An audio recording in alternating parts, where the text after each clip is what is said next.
Hello guys, welcome to MBA Pathshala. So this is going to be a super important session. कोई भी student जो jet लिख रहा है उसके लिए ये सेशन बहुत इंपॉर्टेंट होने वाला है, because in this session I will be discussing the entire syllabus of VARC। क्या आपकी स्ट्रैटेजी रहनी चाहिए, क्या कंटेंट यूज़ करना है, and how you should plan your preparation कि इतने शॉर्ट ड्यूरेशन में आप VARC को डोमिनेट कर पाओ। So that is what we will be discussing in today session. So let's quickly start the session. Okay. So VARC in ZAT is a different beast. Okay, it's not the same VARC that you used to see in CAT. यहाँ पे थोड़े differences हैं। ठीक है, तो सबसे पहला जो डिफरेंस है वो यही है कि जो कॉम्प्लेक्सिटी है VARC की वो जैट में थोड़ी सी ज़्यादा है। The passages are dense, the passages are tougher, the passages are complex, and none of the passages that you see on XAT could be called easy. अब अगर हम कैट से इसकी तुलना करते हैं तो कैट के अंदर तो you use to have questions which were like there would always be this one passage that would be very easy. Okay, तो वो सारी चीज़ें यहाँ नहीं होती. One more thing, if you're good in VRC, if you are good with CR, if you're good with the way you tackle the critical reasoning questions, it helps you in decision making also.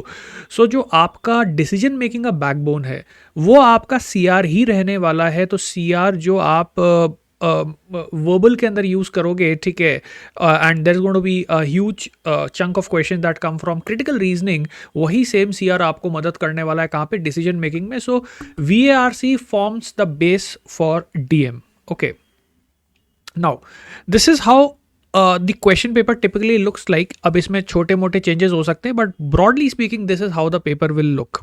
Okay, so reading comprehension में guys you have 5 passages, तो देख ही सकते हो यार 5 passage है, मतलब सारे तो कोई नहीं कर सकता. Okay, every passage will have 3 questions. Shorter passages होंगे, डेंस पैसेजेस होंगे, कॉम्प्लेक्स होंगे, ठीक है, और हर पैसेज में 3 क्वेश्चंस होंगे. So in total you have 15 questions that come from RCs. ठीक है, एक पोएम रहने वाली है 2 क्वेश्चंस की. बहुत से लोगों को पोएम से बहुत डर लगता है, चिंता की बात नहीं है. एक ही पोएम आती है, 2 ही क्वेश्चंस आते हैं.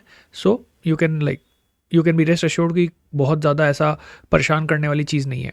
ठीक है, sentence correction, grammar based questions आपके आने वाले हैं 2. अब यहाँ पे मैंने 2 इसलिए लिखा है क्योंकि 2025 में 2 आए थे, हो सकता है ज़्यादा हो जाए. ठीक है, 3 क्वेश्चंस भी आ सकते हैं. 2-3 question sentence correction, error finding, grammar based, और 1 से 2 क्वेश्चन आपके वोकैब बेस्ड होते हैं. ठीक है, अब 1 भी आ सकता है, 2 भी आ सकते हैं. ठीक है, तो 2 के अराउंड आपका वोकैब बेस्ड क्वेश्चन आप मान सकते हो. 2 questions are going to be from parajumbles, but अच्छी चीज़ ये है कि पैराजिम्बल्स में ऑप्शंस आएंगे. So it's not as tough as CAT क्योंकि यहाँ ऑप्शंस मिल रहे हैं. And then finally you have critical reasoning. In 2025 you had 4 questions, but अब मान के चलो कि क्रिटिकल रीजनिंग का जो क्वेश्चन का प्रपोर्शन है ना वो हमेशा बहुत ज़्यादा होगा. वो इसलिए क्योंकि वहाँ पे जो CR के क्वेश्चंस हैं, ठीक है, वो डायरेक्टली तो आएंगे ही. तो 4 to 5 क्वेश्चंस तो आपके CR के डायरेक्टली आएंगे. ठीक है, and then you will have a lot of questions that are embedded with in RC also. तो रीडिंग कॉम्प्रिहेंशन में जो 15 क्वेश्चंस आपको यहाँ नज़र आ रहे हैं उनके अंदर भी कई सारे क्वेश्चंस ऐसे हो सकते हैं जो CR बेस्ड हो. ठीक है, तो प्रपोर्शन CR का काफ़ी ज़्यादा मैसिव है. ओके, नाउ जैट की अगर मैं बात करता हूँ ट्रेंड्स की, तो you have shorter passages, dense passages, tougher than normal passages, 3 questions per passage. CR could be the most important like block of preparation you में से, क्योंकि फर्स्ट आपका RC हो गया, फिर उसके बाद CR है, बट RC में भी CR है. ठीक है, और वोकैबलरी और ग्रामर में भी स्कोरिंग का बहुत चांस है. हालांकि ग्रामर और वोकैब कई लोगों के लिए नए हो सकते हैं, बिकॉज कैट में वोकैब और ग्रामर नहीं आता था. ठीक है, ओके, अब यहाँ पे टारगेट परसेंटाइल की अगर मैं बात करता हूँ तो टारगेट परसेंटाइल यार अगर मैं 99 प्लस लाना चाह रहा हूँ, ठीक है, तो in that case I need to attempt और get right 14 to 15 questions. 13.5 to 14.5 के स्कोर में आपका 99 प्लस आ जाएगा. ठीक है, अगर मैं 95 परसेंटाइल की बात करता हूँ, ठीक है, तो 95 के लिए आपको अराउंड 10.5 to 11.5 का स्कोर चाहिए. मतलब 11 से 12 क्वेश्चन सही होने चाहिए. ठीक है, 11 to 12 क्वेश्चन, एज्यूमिंग कि नेगेटिव आपका नहीं लग रहा. ठीक है, इतना. अगर मेरे को 90 परसेंटाइल या 90 to 95 के बीच में चाहिए, सो 9 से 10 का स्कोर चाहिए. 9 से 10 का मतलब 9 से 10 क्वेश्चन मेरे सही होने चाहिए, एज्यूमिंग कि कोई नेगेटिव नहीं है. और 85 परसेंटाइल के लिए मेरे 8 to 9 क्वेश्चन सही होने चाहिए. ठीक है, और 8 to 9 क्वेश्चंस एज्यूमिंग कि कोई नेगेटिव मार्किंग नहीं है, तो 8 to 9 questions done correctly would give me a score of 8 to 9. तो स्कोर ऑफ 8 to 9 में 85 परसेंटाइल 85 to 90 के बीच में आपको मिल जाएगा, राइट। अब यार टॉपिक्स कौन कौन से हैं? सी यहाँ जो टॉपिक्स आपको जनरली दिखेंगे थोड़े से ऐसे टॉपिक्स होंगे जो जनरली हम लोग डेली लाइफ में नहीं पढ़ते, topics related to sociology, psychology, philosophy, economics, abstract passages, ठीक है। और वो भी एक रीज़न होता है कि थोड़ा सा हम लोग क्यों अनकंफर्टेबल हो जाते हैं कई बार। So you will have topics on sociology, philosophy, psychology, economics, abstract concepts पे आ सकते हैं, okay. Straight forward generally passages नहीं दिखेंगे, ठीक है, ईजी टू रीड टॉपिक्स नहीं होंगे। तो कहीं ना कहीं पे हमारे पास ये चीज़ इंपॉर्टेंट हो जाती है कि हम बहुत केयरफुली चूज़ करें कि कौन सा पैसेज एक्चुअली में करना है, क्योंकि सारे तो हम कर नहीं पाएंगे for this reason only, okay. So you would have dense passages, layered passages, opinion driven. Author का पर्सपेक्टिव, उसकी टोन, उसका माइंडसेट, उसकी सोच को समझना बहुत ज़रूरी है। इन्फरेंस बेस्ड क्वेश्चंस आएंगे, मेन आइडिया बेस्ड क्वेश्चंस आएंगे, क्रिटिकल रीजनिंग बेस्ड क्वेश्चंस आएंगे, एजम्पशन पे क्वेश्चंस आएंगे, लॉजिकल स्ट्रक्चर पे क्वेश्चंस आएंगे, ठीक है। तो इसका मीनिंग ये हुआ कि जो CR है वो RC के अंदर बहुत ज़्यादा आने वाली है, ठीक है। तो इस चीज़ का हम लोग थोड़ा सा ध्यान रखेंगे। Okay, so let me talk about the vocabulary and the paralogic part. So traditionally होता क्या है कि जो जैट का पेपर है उसमें ना कुछ क्वेश्चंस आपके वोकैब बेस्ड आते हैं, और वोकैब बेस्ड क्वेश्चंस जो आते हैं वो जनरली आजकल जो हमें देखने को मिलते हैं they are fill in the blanks, right. Now how many questions of fill in the blanks? You can say around 2 questions, ठीक है। अब यहाँ स्पेसिफिकली कोई नंबर बता के नहीं रखा हुआ, लेकिन अगर हम ट्रेंड देखें तो 1 से 2 क्वेश्चंस आप एक्सपेक्ट कर सकते हो easily, okay. Context based vocab होती है, विच मीन्स कि मेरे को कंटेक्चुअली चेक करना पड़ेगा कि ये वर्ड इस सिचुएशन में जाएगा कि नहीं जाएगा, और मेरे पास एक पैराग्राफ होगा उसमें मल्टीपल ब्लैंक्स होंगे, ठीक है। So it's not going to be a single blank वाला फिल इन दी ब्लैंक, ठीक है। It's going to be a paragraph with multiple blanks, ठीक है। तो मल्टीपल ब्लैंक्स होंगे और नीचे ऑप्शंस के अंदर उन मल्टीपल ब्लैंक्स में आपको चॉइसेस मिलेंगी, ठीक है। एक क्वेश्चन टाइप आप एक्सपेक्ट और कर सकते हो which again belongs to the logic part, which is your paragraph completion.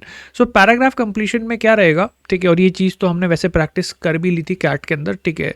तो 1-2 क्वेश्चंस पैराग्राफ कंप्लीशन के भी आप एक्सपेक्ट कर सकते हो, जहाँ पे you would have this paragraph, paragraph के अंदर बीच में कोई पार्ट मिसिंग हो सकता है, ठीक है।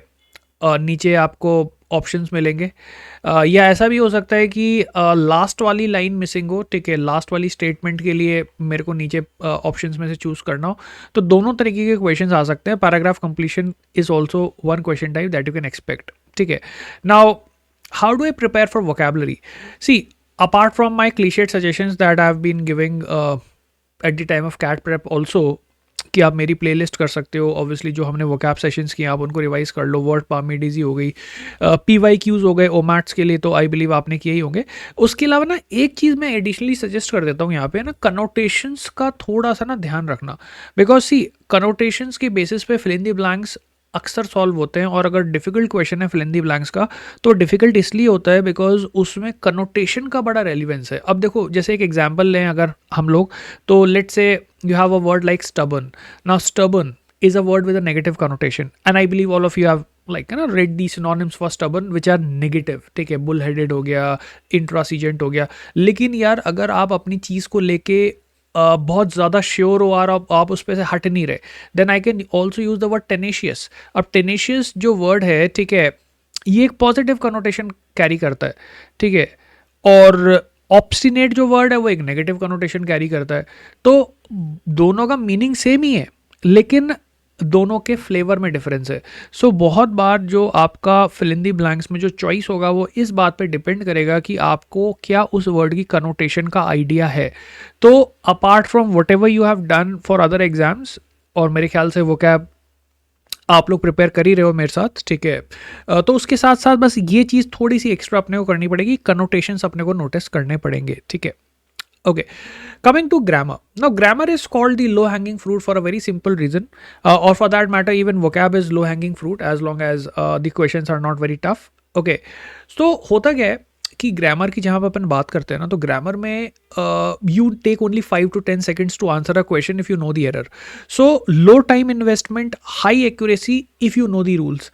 Now for all students I would recommend कि apart from the stuff that I have shared, ठीक है, जो आपके क्लासरूम स्टूडेंट्स हैं वो तो ऑब्वियसली हमारे सेशंस को रिवाइज कर सकते हैं, लेकिन जो बाकी स्टूडेंट्स भी हैं वो क्या कर सकते हैं कि वो जीमैट ऑफिशियल गाइड से ना ग्रामर वाला पोर्शन प्रैक्टिस करें, ठीक है, specifically topics like modifiers, parallelism, idioms, subject of agreement, pronoun errors, pronoun reference error बहुत ज़्यादा आता है, ठीक है, नाउन्स सिंगुलर प्लूरल के कंटेक्चुअली जो यूजेज होता है उसको आप देख लो थोड़ा सा, ठीक है। तो ये जो सारे टॉपिक्स है ना, इन पे आपकी थोड़ी कमांड होनी चाहिए, एंड आई बिलीव ये कुछ हद तक आपने स्नैप या एनमैट में भी प्रिपेयर किया होगा, बट यहाँ पे थोड़े से क्वेश्चन और ज़्यादा ट्रिकी हो जाते हैं बिकॉज कॉम्बिनेशन में आते हैं, ठीक है। तो मेरे पास 5 सेंटेंसेज हैं and I give you options like A and B are correct, A B C are correct, A B C D all are correct. तो वहाँ पे थोड़ा सा ना कन्फ्यूजन बढ़ता है क्योंकि चेक ज़्यादा करना पड़ता है, ठीक है। So go like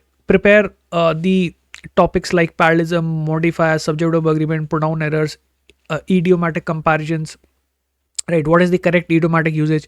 Okay, so and I believe like most of you have seen these topics if you are our student, ठीक है। बाकी अदरवाइज आप अगर हमारे स्टूडेंट नहीं भी हो तो आप जीमैट की कोई भी ऑफिशियल गाइड उठा के, ठीक है, किसी भी ईयर की ऑफिशियल गाइड लेके वहाँ से ना उसकी थ्योरी पढ़ के वहाँ से आप स्टार्ट कर सकते हो, and you can practice some questions, and obviously you can join our course also that we are going to run for that, ठीक है। तो वो भी आप कंसिडर कर सकते हो क्योंकि उसमें हम ये सारी चीज़ें प्रैक्टिस करेंगे, ठीक है। फिर आते हैं देखो यार सीआर के ऊपर। सीआर के अंदर देखो मैं 2-3 चीज़ें बताना चाहूँगा आपको because all of us realise what critical reasoning is. तो सबसे पहली चीज़, one of the most important thing in CR is you being able to identify the main argument. Now argument is composed of like the entire structure is composed of premise, you have the assumption and then you have the conclusion। तो जो question है वो आपसे या तो ये पूछ सकता है कि assumption क्या है, या मैं आपसे ये पूछ सकता हूँ कि conclusion क्या है, या मैं आर्ग्यूमेंट को ही स्ट्रेंथन या वीकन करने के लिए दे सकता हूँ, ठीक है, जो कि कैट के अंदर भी आता था, strengthening the argument, weakening the argument. यहाँ थोड़ा ज़्यादा इंपॉर्टेंट हो जाएगा। और इसके अलावा मैं आपको क्वेश्चन दे सकता हूँ इन्फ्रेंस पे, ठीक है। नाउ इन्फ्रेंस क्या होता है? Inference is something that is not explicitly और directly given, but you have to derive it from the data that I have provided, ठीक है। जो डेटा मैंने आपको प्रोवाइड किया वो क्या है? वो प्रीमिस है, ठीक है। उस प्रीमिस को यूज करके उस डेटा के अंदर जो चीज़ डायरेक्टली नहीं दे रखी लेकिन आप डिराइव कर सकते हो, वही इन्फ्रेंस है। Inference is something that you have to derive from the given data, but it's not directly given. Okay, so how do you practice this? Okay, obviously you can practice it from the PYQs, that is one. You can practice it from GMAT official guide and other GMAT content, that is second thing, ठीक है। GMAT का आपके पास दुनिया भर का content है, you can go on a lot of GMAT based websites, right? GMAT club and all that, ठीक है, वहाँ से आप प्रैक्टिस कर सकते हो। और आप क्या कर सकते हो, आप अपने कोचिंग के कंटेंट से भी प्रैक्टिस कर सकते हो। Those of you who are MBA Pathshala students, okay, तो उनके 3rd मॉड्यूल के अंदर मैंने कंपाइल की थी एक लिस्ट, बहुत अच्छे क्वेश्चन है CR के, okay. So you have level 1, level 2, level 3, ठीक है, and those question have actually very detailed solutions. तो आप चेकआउट करना, ठीक है। मॉड्यूल 3 के अंदर यू हैव क्रिटिकल रीजनिंग वाला सेक्शन जिसमें पूरी थ्योरी भी है और 3 लेवल्स पे क्वेश्चन है, लेवल 1, लेवल 2, लेवल 3 है ना, so check that out, okay. बाकी PYQs एंड कोचिंग का कंटेंट जो भी जिस भी कोचिंग को बिलोंग करते हो और जिन स्टूडेंट्स को अपने आप से प्रिपेयर करना है तो वो भी कर सकते हैं। You can just use any traditional GMAT based content, ठीक है, और ऑनलाइन काफ़ी सारा मिल जाता है, कोई दिक्कत नहीं है, ठीक है। Right, so we have already talked about this, okay, so you take the argument, you try to understand the argument, conclusion, premise, assumption, right?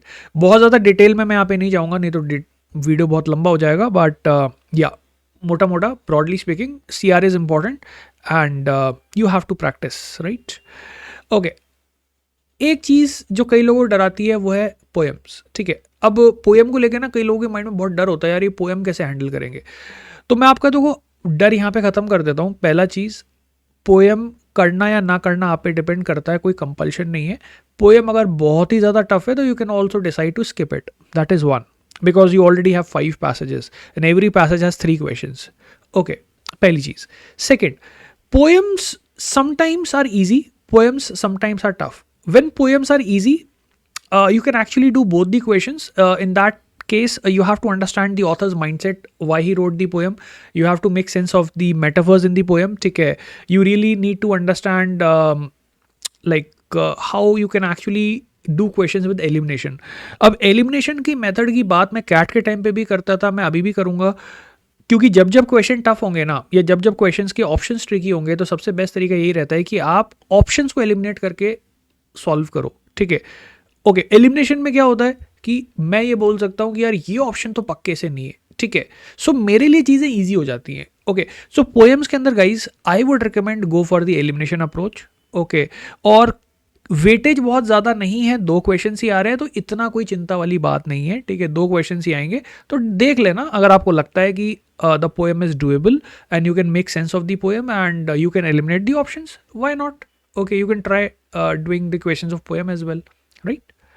Okay, so finally some last words, ठीक है, कुछ इंपॉर्टेंट चीज़ें। First, embrace ambiguity. थोड़ा सा नया चीज़ है, confusion होगा यहाँ पे, उतना इजीली आपको सवाल क्वेश्चंस नहीं दिखेंगे जितना कैट में दिखते थे, तो कोई दिक्कत नहीं है, एलिमिनेशन से जाओ, लीस्ट स्ट्रॉन्ग ऑप्शंस को एलिमिनेट करो, ठीक है, and this way you can manage a sizeable chunk of questions in the final attempt, ठीक है। Leave your ego aside.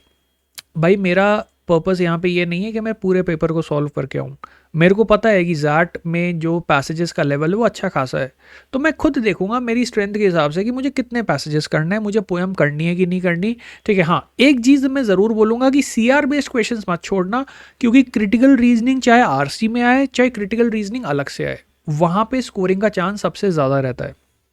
Okay, so leave the ego aside. Be ruthless in skipping the questions. If you find that the question is tough, just skip it. Move on to the next one. Okay, no problem. Okay, CR is the superpower. Use the deconstruction method, break the problem, look at the components of the argument, conclusion कौन सा है, premise कौन सा है, assumption कौन सा है, try to see कि author ने क्या पूछा है, ठीक है। और अभी जो टाइम है उसमें जितना हो सके आप CR को प्रैक्टिस करने की कोशिश करो, ठीक है, चाहे आप हमारे कंटेंट से करो, चाहे GMAT के कंटेंट से करो, चाहे PYQ से करो, लेकिन कंटेंट को प्रैक्टिस करना है, ठीक है। And last but not the least, stay calm and control what you can control and just leave it to destiny whatever you can not control, ठीक है। तो बहुत चीज़ें ऐसी होती जो हमारे कंट्रोल के अंदर नहीं होती, हम लोग सिर्फ अपना टाइम मैनेज कर सकते हैं। अभी जो हमारे पास टाइम है उसमें हम बेस्ट जैट की प्रिपरेशन कर सकते हैं, इतना ही हम कर सकते हैं और इतना ही हमें करना चाहिए, इतना ही हमें सोचना चाहिए, इससे ज़्यादा दिमाग चलाने का कोई फ़ायदा नहीं है। एंड वन मोर थिंग, अगर आपका VARC अच्छा है तो आपका DM अपने आप अच्छा होगा, क्योंकि VARC ही DM का बेस बनता है, बिकॉज जिसका CR अच्छा होता है, जिसका रीडिंग अच्छा होता है, जिसको चीज़ों में लॉजिक देखना आता है, वही डिसीजन भी अच्छे ले पाता है, ठीक है। तो ऐसा कभी नहीं सोचना कि वो सेक्शन अलग है, ये सेक्शन अलग है, यहाँ पे जो आप कंसेप्ट्स पढ़ोगे, यहाँ पे जो आपकी लर्निंग होगी, यहाँ पे जो आपका फंडामेंटल्स बनेगा, वो वहाँ पे भी मदद करेगा, ठीक है। So before we end this session guys, do check out the XAT course. आप में से कई लोगों ने शायद ये कोर्स अभी तक ज्वाइन कर लिया होगा, जिन स्टूडेंट्स ने नहीं किया आप चेकआउट कर सकते हो, we still have 20% discount running. Office numbers पे कॉल करो, टीचर्स को आप जानते ही हो, ठीक है, all these teachers you have watched, like most of you have been taught by these teachers. Okay, so you have Vijay sir, Udit sir, Mohit sir, Karishma ma'am, and obviously I'm also there, and that's it.